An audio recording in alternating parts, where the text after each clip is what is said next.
Hi అండి, welcome to sweet home kitchen. ఈరోజు sweet home కిచెన్లో నేను పెసరపప్పుతో వడలు చేయబోతున్నానండి. ముందుగా ఒక కప్పు పెసరపప్పుని నానబెట్టుకోవాలి.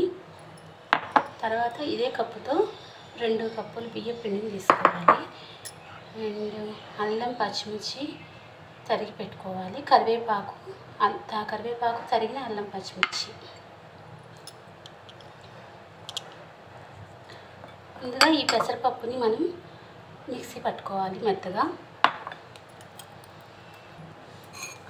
ఇలా మిక్సీ పట్టుకున్నాం కదండి. ఈ మిక్సీ పట్టుకున్న దాన్ని ఇలా బియ్యం పిండిలో ఈ పేస్ట్ వేసేసుకోవాలి.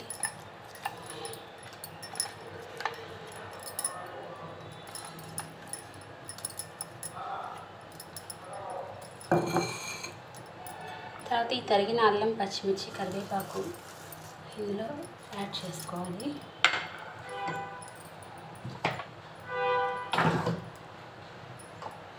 రుచికి సరిపడా ఉప్పు వేసుకోవాలండి.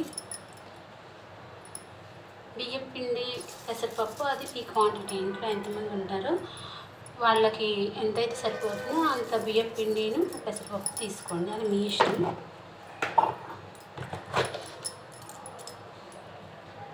రెండు స్పూన్ల కారం వేస్తున్నానండి.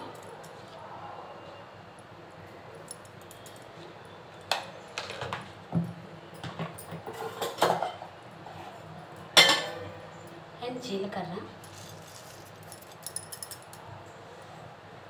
ఇవన్నీ వేసి పిండిలాగా చక్కగా కలుపుకోవాలి.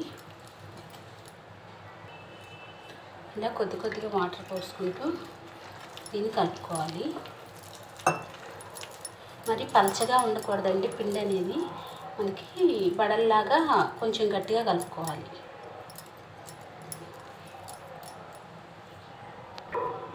ఒక స్పూన్ ఆయిల్ పోసుకోవాలండి. ఆయిల్ పోసుకొని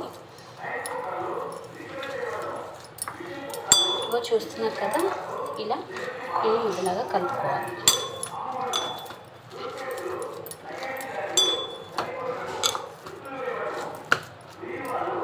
చూస్తున్నారు కదండి, పెసరపిండి, బియ్యపిండి, కరివేపాకు, అల్లం, పచ్చిమిర్చి ముక్కలు.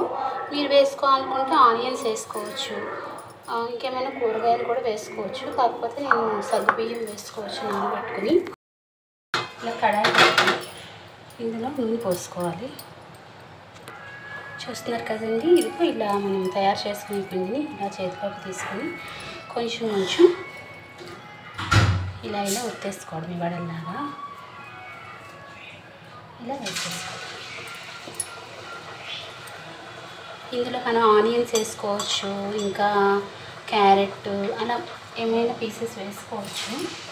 ఇది అమ్మవారికి నైవేద్యంగా పెడుతున్నానండి, అందుకే ఆనియన్స్ అవేం వేయలేదు. నేను నార్మల్గా అల్లం, పచ్చిమిర్చి, కరివేపాకు వేసాను. మీకు కావాలంటే మీరు వేసుకోవచ్చు. నేను ఇలా చేత్తో ఒత్తేస్తున్నానండి. మీరు ఏదైనా కవర్ తీసుకుని దాని మీద ఒత్తుకోవచ్చు.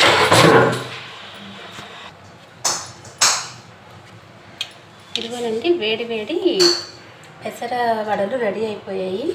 అండ్ ఇందులోకి ఇడ్లీ చట్నీ కానీ, అల్లపు చట్నీ కానీ ఏదైనా సరే నంచుకుంటే చాలా బాగుంటుంది. మీరు కూడా తప్పకుండా ట్రై చేయండి ఈ పెసర వడల్ని. Thank you.